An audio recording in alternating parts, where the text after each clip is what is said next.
schedule it when you're doing more, when you have more interaction in all the day-to-day stuff. Does anyone use a time blocking scheduling system or protocol right now? Try to. So, all of this, the same scenario that we heard going down the line, distractions, no delegation, poor planning, this all comes from a lack of time management organization, time management structure. And time blocking is a great fix for this. There's many fixes, but this book outlines some time blocking. This is different than what we've used in the past, but this is actually pretty good, the strategy that they talk about in this book. So I recommend it, if you want to go through this program, that you can use this time blocking strategy in here. It's pretty good. They really have three big blocks. The strategic block, what he calls a buffer block, and what he calls a breakout block. Okay? The strategic block is a 3-hour block of uninterrupted time that's scheduled into each week. So this is 3 hours a week, okay, in a block. So you're not 1 hour a day. It's 3 hours sometime during the week. Which you accept no phone calls, no faxes, no emails, no visitors, no anything, but instead you focus all of your energy on this pre-planned tasks to accomplish the one thing that you identified in the business as the thing, right? And what's crazy is you say, well, 3 hours a week? That's not really that much time. But you'd be amazed at what you could accomplish with a 3-hour block of uninterrupted time with a single focus when you're working with such intentionality on a single focused task. And if you did a 12-week year and you spent a week, 12 3-hour blocks on that one thing, you more than likely could get it done in 12 weeks. You might actually get it done a lot sooner. Just depends on if you follow that same ebb and flow cycle from the 12 months where you start heavy and then you kind of fall off your 3-hour blocks and you kind of waste some time in there and then you jump back on at the end. But if you were to do it diligently, I think that you would actually get there sooner.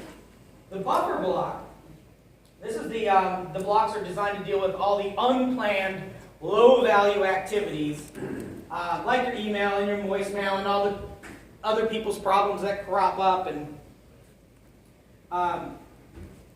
really, this is the block that kind of varies. For some people, this would take 30 minutes a day. For other people, like you guys, it would be longer than that. And then the third block is the breakout block. And so this is this is personal time.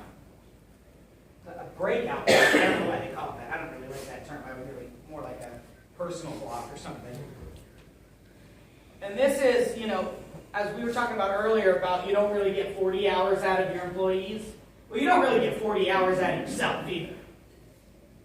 Even when you're putting in 60 hours, you're probably not even getting 40 hours out of yourself. Because you just can't work with intensity that long. So what's happening is you're working with not with a lot of intensity for just a longer period of time, but not actually accomplishing all that much in a lot of the time that you're spending. So this is basically saying, hey, one of the best ways to bust plateaus and actually be more productive is to carve out time, give yourself the permission and freedom to enjoy yourself during what you would consider today work time. So what they're talking about is at least 3 hours long spent on things other than work, scheduled away from your business during normal business hours. That will let you refresh, reinvigorate your mind so that when you return to work, you can engage and focus and with more energy. And it goes in deeper into that. But that's the general idea. Now, how many of you are doing that right now? Yeah, and you're actually accomplishing what you put on paper. 3 o'clock today. Not surprising.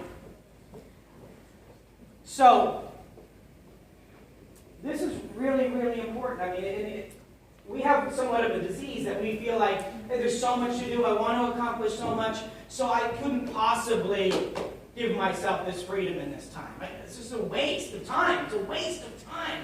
Because what's the value of accomplishing all the other crap I want to accomplish sooner, right? That's the mindset. that causes us to say, I can't do that, I'm not going to do that.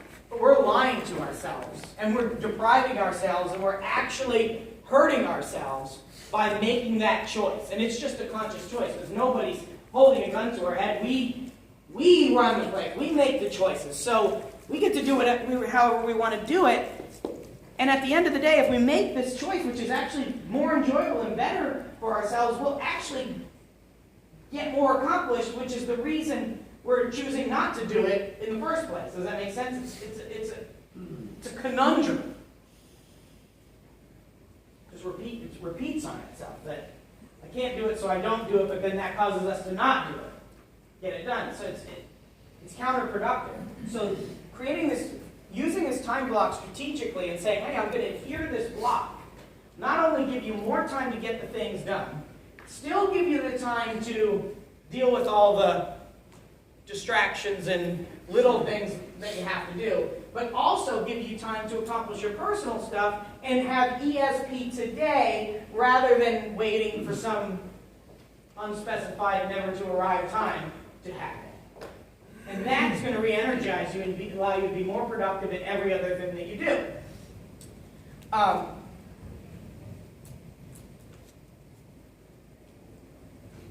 In the buffer block, which is the block of time where you're dealing with all the low priority activities and where all the distractions come and the knocking and all the employees and all of that, Jill made a really, really, really important point when she talked about what she was doing this year, which is she really spent the year figuring out and doing more and saying no.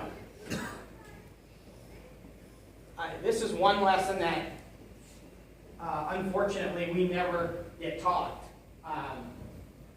in life. And as entrepreneurs, we're programmed to not take no for an answer, or programmed to be the guy who's willing to jump in, and we have the capacity to fix most problems, and so we relish in the fact that those bring up these strengths.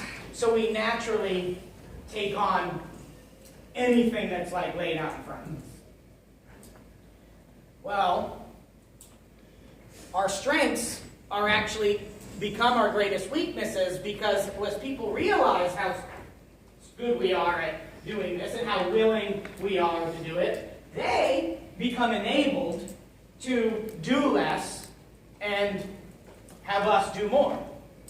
And the problem is, as you say, well, as we get bigger and our organization grows, that's really good, because as I get more people, I'm going to have to do less work, and I'm going to have more of a team to do the work for me.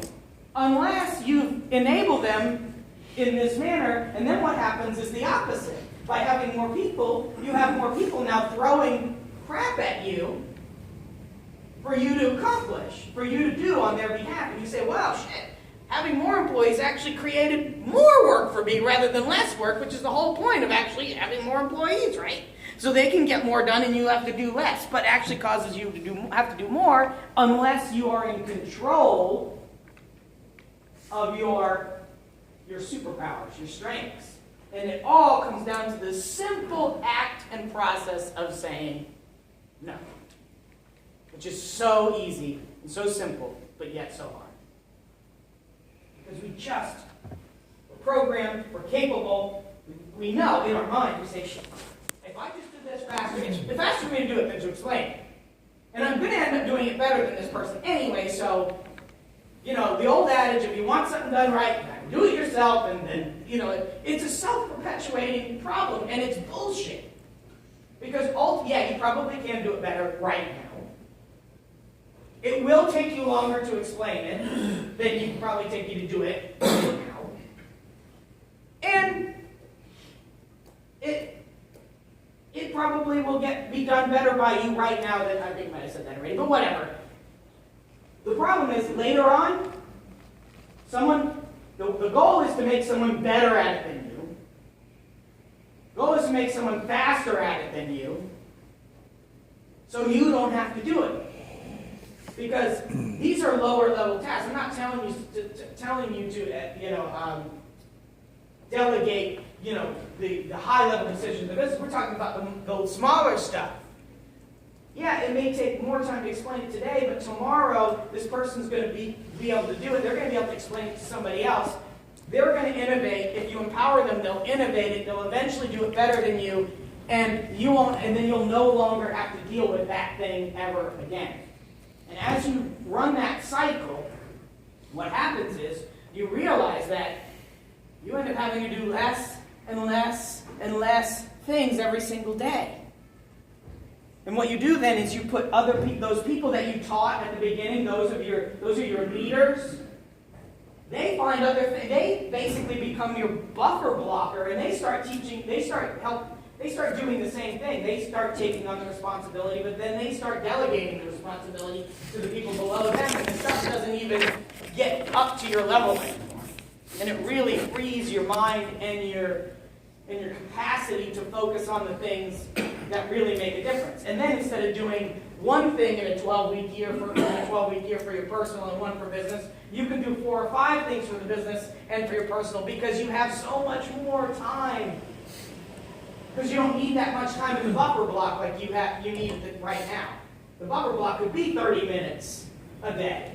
And the rest of the time could be on the strategic block, which is where all the power and opportunity is.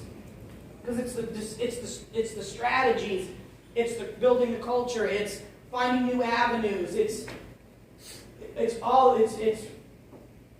building a bigger, stronger, better business, being a better CEO, having more time to enjoy yourself outside the business that actually creates all of the success, more success throughout the whole organization.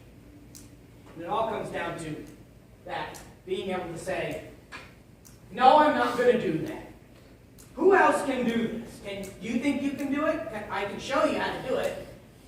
And as you start putting it back on the people below you, instead of taking it on, they'll become more empowered. You'll also find out who the wrong people are at your next tier down, at your management level. If the person's unwilling to take stuff, or they don't catch you explain it and they don't learn quickly, or they execute poorly, you're going to start to see these are not the right people here.